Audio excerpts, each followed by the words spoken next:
Lorsque Mercedes et McLaren mettent en commun leur savoir-faire pour créer la nouvelle supercar du début 2000, chacun va faire ce qu'il sait faire de mieux. McLaren, c'est une écurie de compétition. Leur but, c'est d'aller vite. Ils sont nés pour ça, ils existent pour ça. La seule voiture qu'ils ont faite pour la route jusque-là était un missile qui a détenu le record de vitesse au monde.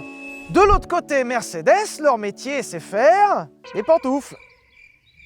Alors des belles pantoufles, elles sont superbes, mais des pantoufles. Déjà plusieurs années auparavant, Mercedes avait dû collaborer avec Porsche pour sortir certains modèles sportifs, parce qu'ils en avaient même pas les compétences. Mercedes, à cette époque, ne sait pas faire de voiture de sport. C'est pas grave, ça arrive. Et au moins, ils avaient l'humilité de reconnaître qu'il fallait appeler quelqu'un de plus compétent. C'est comme ça que Mercedes et McLaren vont accoucher du projet SLR, qui sur le papier est pas... Hein?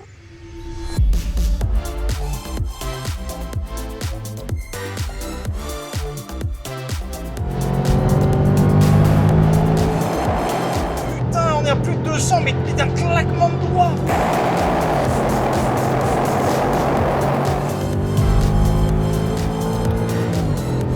Actuellement, on est 2 personnes à avoir le tonnerre sous le pied droit. Il y a Zeus et il y a moi.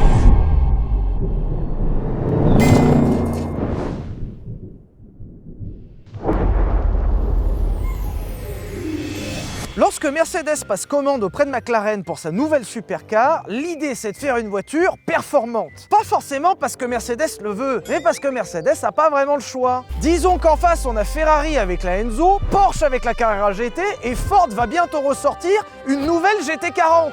Donc disons que sur le marché ça commence à cogner sévère. McLaren, supervisé par Gordon Murray dont je vous avais déjà parlé, a réalisé un travail exceptionnel. La voiture que vous avez derrière moi repose sur une coque intégralement en carbone. Même aujourd'hui en 2025, c'est quelque chose de très rare. On est en 2003. En 2003, une coque carbone, c'est du jamais vu. Est-ce que c'est bon?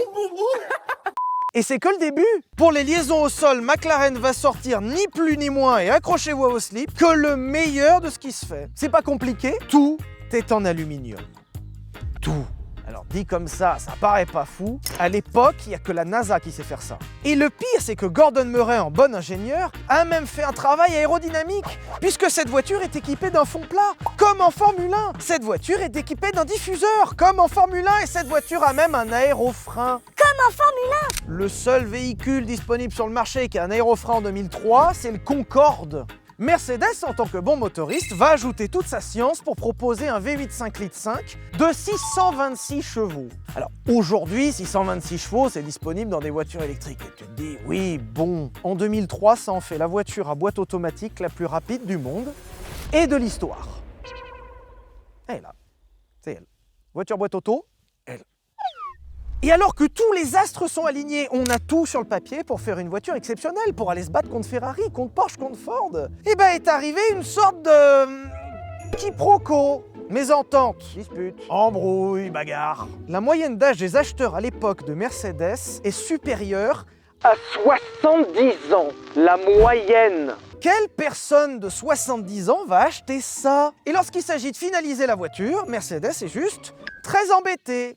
Qu'est-ce qu'on va dire à Gordon Murray qui nous a fait une Formule 1 pour la route, sachant que cette voiture, on peut juste pas la vendre? Alors Mercedes, en voulant rattraper le projet, va assaisonner ce qu'a fait McLaren et va y rajouter une touche Mercedes.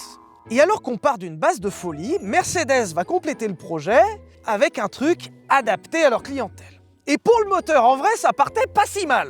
Mercedes a pris le V8 5 litres 4 AMG qu'on trouvait dans la gamme des 55 AMG et en a fait une version franchement énervée, puisqu'on a ici 626 chevaux et 800 Nm de couple. Tu monterais ce moteur sur un camion que ça serait parfaitement motorisé. Et même si en soi les valeurs sont exceptionnelles, dans l'absolu ça reste un moteur de camion. Surtout quand les concurrentes ont des V10 et des V12 Atmo. Alors autant ça sous le capot d'une Ford c'est pas choquant, autant sous le capot d'une Mercedes ça a commencé à faire tiquer les clients. Mais c'était que le début. D'un côté j'ai très envie d'aller rouler. De l'autre, ce qu'il y a sous le capot est merveilleux, mais même le capot, il est merveilleux. Tu tires les 2 trucs, tu tires comme ça. Ça, c'est l'étape numéro 1. Ça devient du coup une magnifique table de camping si tu as trop d'argent. Et tu bascules comme ça. Et là, c'est un pouf. Je suis le premier truc qui me saute. Putain, c'est brûlant sa mère. Ah oui. Ah, c'est marrant, ils t'ont mis une petite plaque pour les connards comme moi qui vont mettre leurs mains. Tout à l'heure, quand la voiture est arrivée, qu'on a ouvert le capot, le premier truc qui nous a surpris, c'est le capot. Il est intégralement en fibre de carbone et la structure qui le soutient est merveilleuse. Je sais qu'on est en train de parler littéralement d'une charnière, mais franchement, dans le game de l'ingénierie, ça, c'est un an de travail. Le simple fait de pouvoir ouvrir un si grand panneau de carbone si proprement, rien que ça, c'est magnifique. Contrairement à toutes ces petites camarades de l'époque comme les Bugatti Veyron, Ford GT, Carrera GT ou Enzo, là, Mercedes a fait le choix de mettre le moteur à l'avant. Encore une fois, pour rassurer les acheteurs potentiels qui étaient habitués à avoir un moteur à l'avant. Sauf que mettre un moteur à l'avant sur une voiture super performante, c'est pas très pertinent. Alors ils l'ont reculé vers le centre. Beaucoup. Genre sous le tableau de bord. Faut quand même se projeter que le moteur s'arrête là. Tout ça là-bas, c'est du vide. Anecdote assez intéressante, mais déjà on retrouve le gimmick d'AMG où on a une plaque signée main de la personne qui a assemblé le moteur. Mais surtout, cette énorme pièce ici, c'est l'admission d'air. C'est par ici que l'air rentre dans le moteur. Et l'air rentre dans le moteur par le logo. L'étoile que vous voyez à l'avant sous le capot ne sert pas qu'à faire joli, puisque c'est par ici que l'air rentre dans le moteur. Ça ne sert à rien. Et ils ont dû mettre des mois à le faire fonctionner correctement. Mais qu'est-ce que c'est cool! Alors, en soi, même si le moteur n'est pas très noble par rapport à ses concurrentes, on a quand même un truc franchement énervé. Ce moteur a un double allumage, ce qui fait que chaque cylindre possède 2 bougies. Nous avons donc ici un 8 cylindres avec 16 bougies, pour 16 fois plus d'emmerde quand il faut les changer, c'est vrai. Et en plus d'avoir une fiche technique qui est déjà très chouette de base, ce moteur est compressé. On est à 24 chevaux d'une Ferrari Enzo. Et pour que vous compreniez bien ce qu'on a sous le capot, je pense que le meilleur moyen c'est de vous le montrer.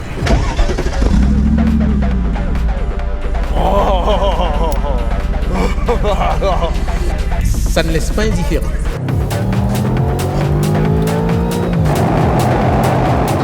Ça marche, mais c'est dingue. Nous sommes en présence d'un missile. Vous êtes satellisé. J'avais essayé très brièvement une SLR il y a quelques années et j'en avais un a priori super négatif. Non mais c'est vrai en fait, quand tu te poses 3 secondes, la SLR sur le papier c'est de la pure merde.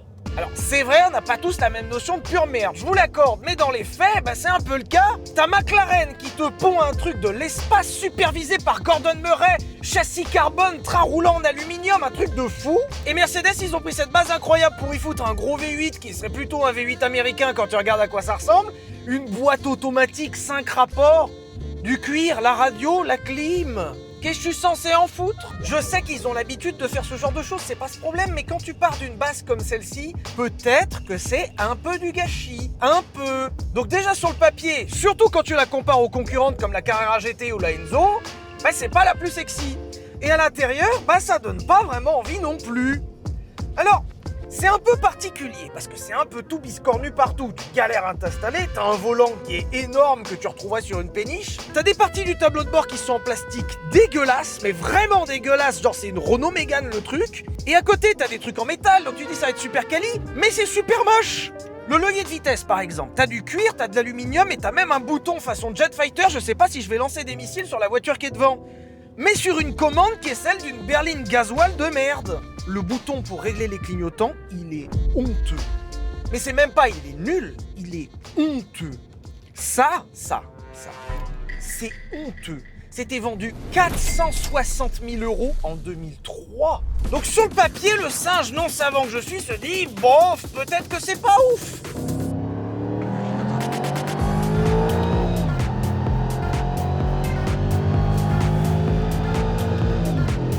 Comment ça marche à grand-mère? Ça fait partie de ces trucs dans la vie où tu peux avoir un doute sans connaître sur le papier, te dire ouais, bof, une Bugatti Veyron, c'est peut-être pas si dingue. Et à un moment, t'as la chance de poser ton cul dedans et là, tu comprends. Tu vois la connaissance quand elle arrive dans ton crâne, est-ce que tu vois le savoir qui s'intègre dans tes neurones? Ça merde, comment ça marche? C'est incroyable!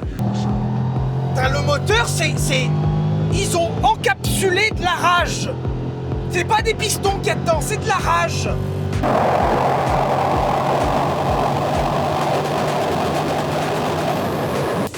Merci d'avoir regardé, j'espère que vous avez kiffé. Pensez à vous abonner, on se retrouve jeudi pour une vidéo et puis...